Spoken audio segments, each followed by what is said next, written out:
Apple is always criticized for releasing devices that are more expensive than its competitors. But we cannot deny the fact that Apple has a great design, built on top of good software, and many more things. When it comes to iPad, Apple leads this segment with the range of its iPad series. And today, let's see whether the 2020 iPad is worth for your money.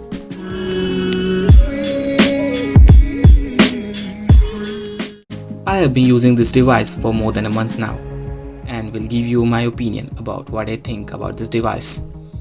So let's divide this video in two segments, first pros and then the cons. Let's start with build quality. As I said, Apple has a reputation of delivering stunning build quality for their products, and this device is no exception.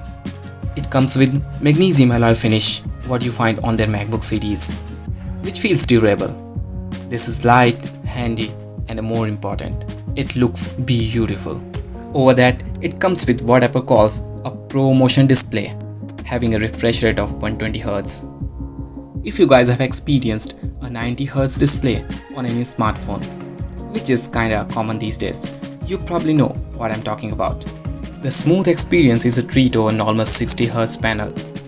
Jumping from 60 to 90Hz is a great leap. However, you won't find much of a difference between 90Hz and 120Hz panel, unless you're comparing two devices side by side, and what I believe probably nobody will do. The brightness stops at 600 nits, which is pretty respectable, and you won't find any problem with viewing angles even in the direct sunlight. One small problem I felt with the display, its aspect ratio, as it comes with 4:3 rather than the normal 16:9 aspect ratio. When you watch YouTube videos, you will have to deal with two pretty thick lines, one at the top and one at the bottom. For me, it's kinda not a good experience, and trust me, you cannot do anything. For me, it's not a big issue. For a person who thinks this can be a deal breaker, they have one more choice. Simply don't buy it. Okay, just kidding. Now moving to the next one. It comes with iPadOS A12Z Bionic chip, which is an upgrade over previous generation A12X processors. This is fast and even more faster than many of the PC available out there in the market, even faster than the MacBook Air 2019. The 6GB RAM gives the device a good boost.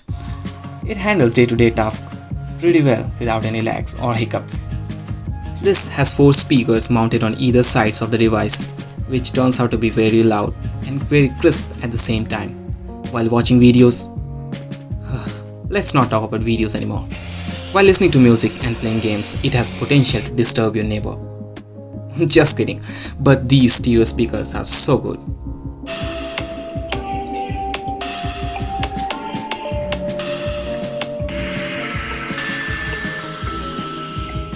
One thing I like about this iPad, or any iPad, is how accurate the Apple Face ID is. It recognizes each and every time so accurately. Just tap and boom, no waiting at all. When the screen turns on, there's hardly a second before your iPad gets unlocked. Now, you cannot unlock full potential of iPad without an Apple Pencil, and this time Apple has launched the second generation of Apple Pencil, and let me tell you, it is a huge update as compared to the last generation. One of them is this. Yeah, you got it right. Now you don't need to connect your pencil to the hole. I mean the charging port for pairing. Just stick and boom, connected. I'll make a separate video on Apple Pencil, but the inclusion of Apple Pencil 2nd Gen gives iPad Pro edge over the other tablets. Having a high refresh rate of 120Hz, the Apple Pencil feels seamless whenever you're writing, and it takes a user experience to the next level. With the best iPad comes a better camera. Compared to the 2018 model, the 2020 iPad has the usual 12 megapixel camera, but we now have a new 10 megapixel wide-angle lens. I have taken some sample shots to compare the photos taken with the regular camera to that with the wide-angle lens.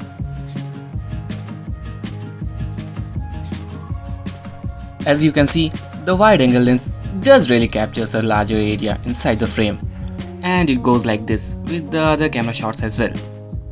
I would say the picture quality is surprisingly better than many smartphone cameras out there.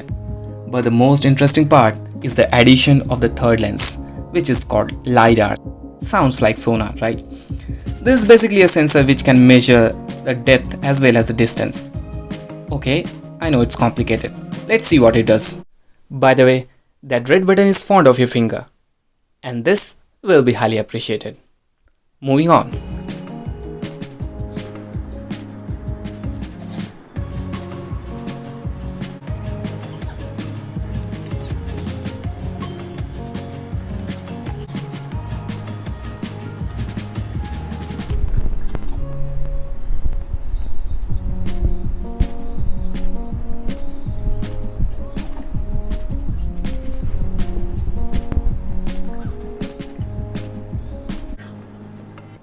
I don't know how useful it is in daily life watching this dragon jumping, flying here and there, but I'm sure looking at such a cute dragon can release your stress to some extent.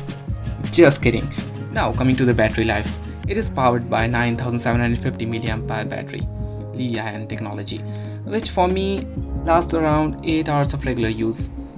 Watching contents on YouTube, browsing on internet, and sometimes listening to music and taking notes. So if you are a user like me, I guess this will surely satisfy your needs. And this comes under the con. It's expensive. It will cost you around 71,000 rupee for the base model, having 6 gigs of RAM and 128 gigs of memory. And it is available on Amazon, I guess. Is it worth? Don't jump to the conclusions now.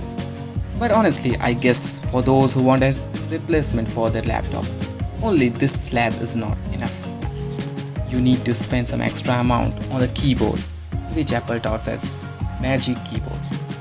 I'm using this Magic Keyboard for the last 1 month and I'll make a detailed video about that soon. But one thing, the Magic Keyboard can turn your iPad into a laptop. Stay tuned.